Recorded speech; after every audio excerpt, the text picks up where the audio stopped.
in the heart of the lush green village of Umudike, there lived a young man named Ifeka. He was known for his bravery and kindness.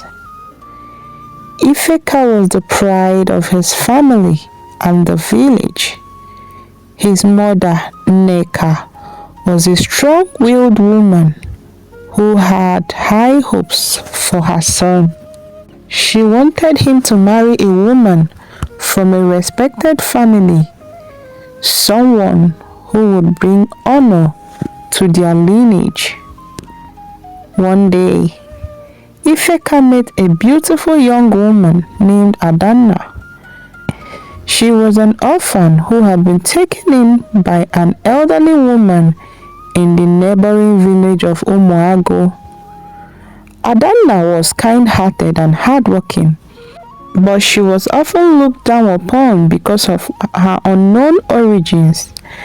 Despite this, Ifeka fell deeply in love with her. When Ifeka told his mother about Adanna, Nneka was furious. "You cannot marry a rejected property as wife," she said with disdain. She hated her, and this happened. She added her voice filled with anger. Ifeka was heartbroken, but he was determined to be with Adanna.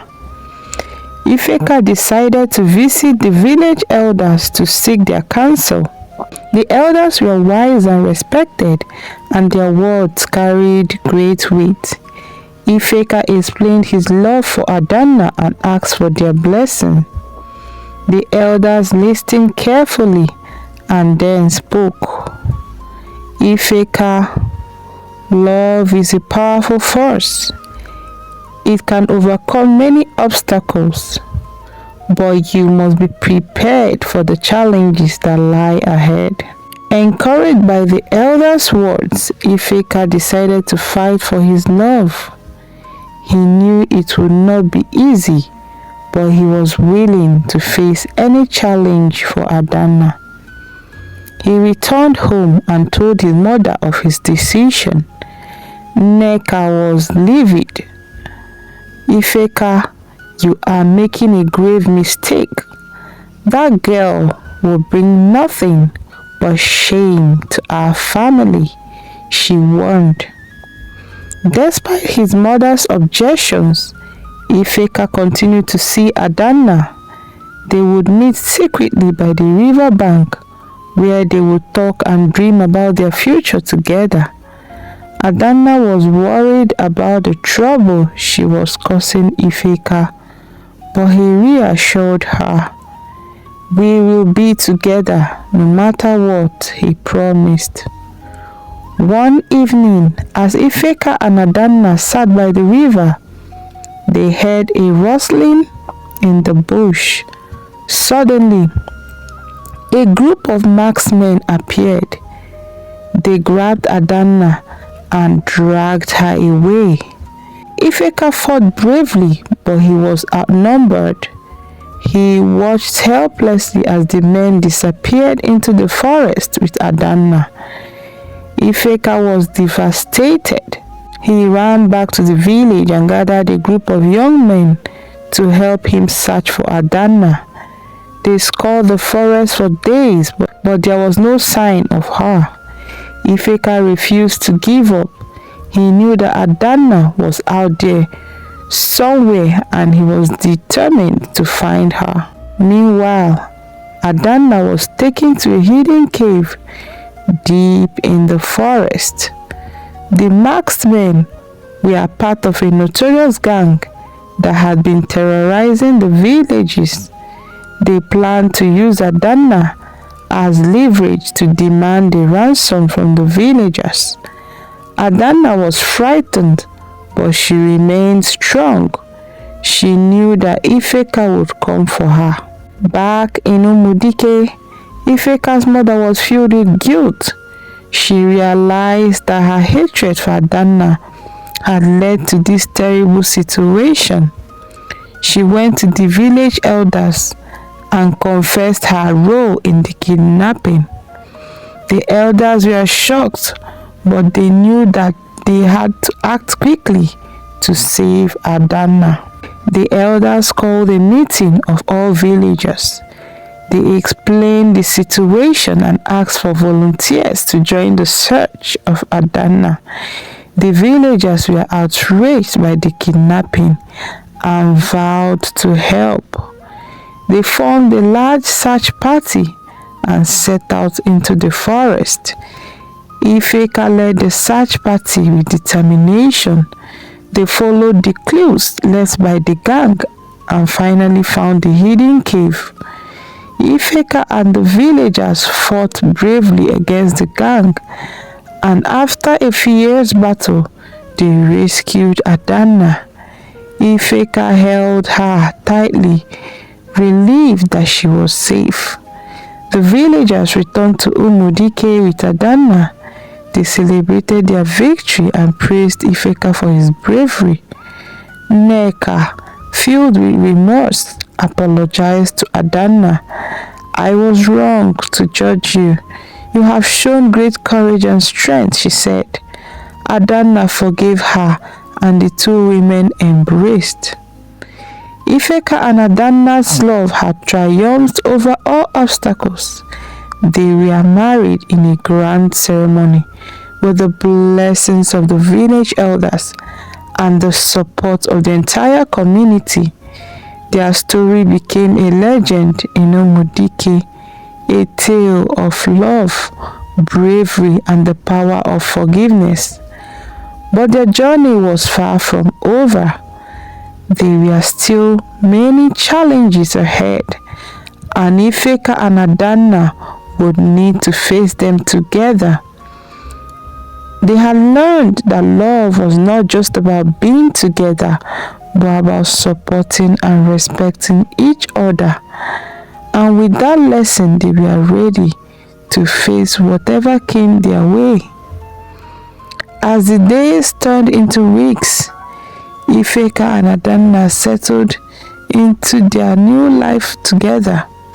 Their love grew stronger with some passing day, and the village of Umudike celebrated their union. However, peace was short-lived as new challenges began to emerge.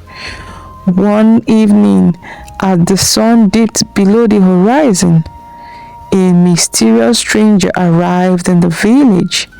He was an old man with a long white beard and piercing eyes.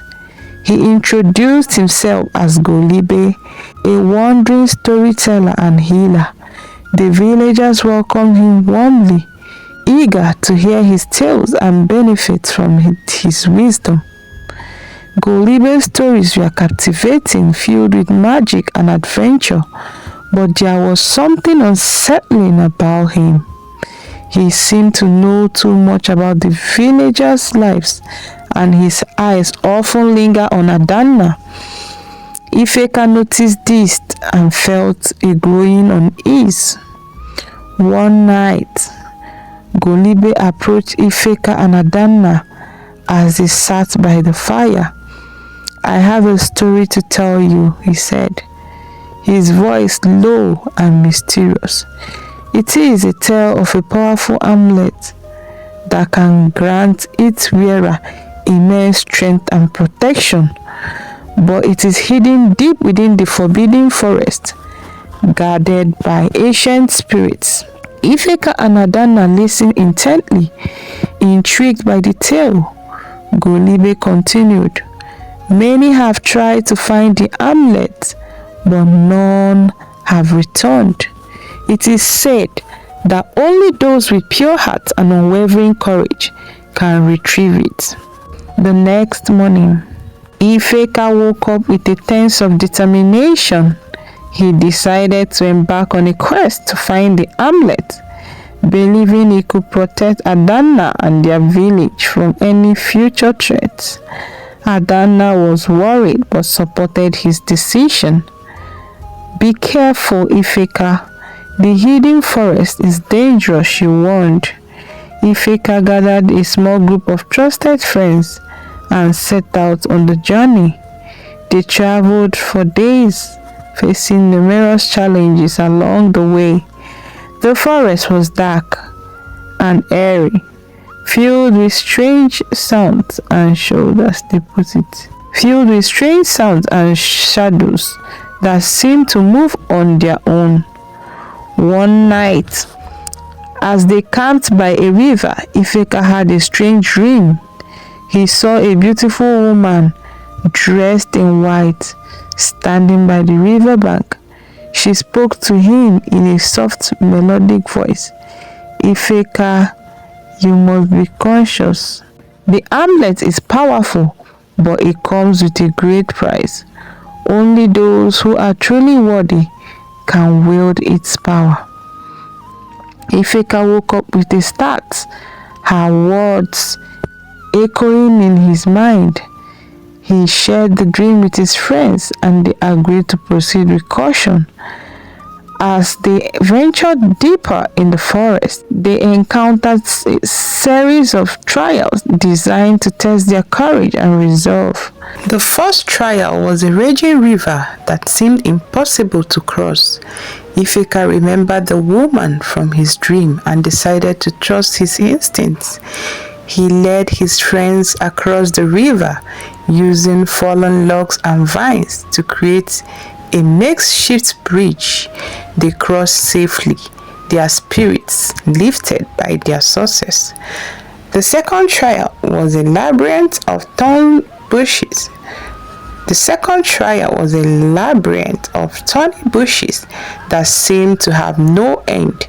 Ifeka and his friends worked together, using their wits and strength to find a way through. They emerged from the labyrinth, their bodies scratched and bruised by their determination unshaken. The final trial was the most daunting. They reached a clearing where a massive stone statue stood. The statue held a glowing amulet in its hand, but was surrounded by a circle of fire. Ifeka knew that this was the ultimate test. He took a deep breath and stepped forward, his heart filled with courage. As he approached the statue, the flames grew higher and hotter. Ifeka felt the heat searing his skin, but he pressed on. He reached out and grasped the amulet, feeling its power surge through him. The flame suddenly vanished and the statue crumbled to dust. Ifeka and his friend returned to Umudike with the amulet, greeted by cheers and celebrations, but Ifeka couldn't shake the feeling that their journey was far from over. The amulet's power was immense, and he knew that it would attract both friends and foes. Back in the village, Golibe watched from the shadows, a knowing smile on his face. He had set Ifeka on his path for a reason, and the true test was yet to come. Ifeka and Adanna's love would be tested in ways they could never have imagined, and the fate of Umudike hung in the balance. Villagers celebrated Ifeka's return, but whispers of the amulet's power spread quickly. Some saw it as a blessing, while others feared the consequences. Ifeka and Adanna knew that they had to protect the amulet and their village from those who sought to misuse it. One night, as Ifeka and Adanna sat by the fire, they heard a rustling in the bush. A figure emerged, cloaked in the dark. It was Golibe. "The amulet has chosen you, Ifeka," he said, his voice filled with a strange mix of admiration and warning. "But with great power comes great responsibility. You must be vigilant, for there are those who will stop at nothing to possess it." Ifeka nodded, understanding the gravity of the situation. He knew that the journey was far from over, and that the true test of their love and courage was just the beginning. Together, Ifeka and Adanna prepared to face together. Ifeka and Adanna prepared to face whatever challenges that lay ahead. As the days turned into weeks, Ifeka and Adanna's bond grew stronger. They faced each challenge with unwavering resolve. Their love, a beacon of hope in the face of darkness. But the shadows were closing in, and the true test of their strength and courage was yet to come. The villagers of Umudike watched with bated breath, knowing that the fate of their village rested on him.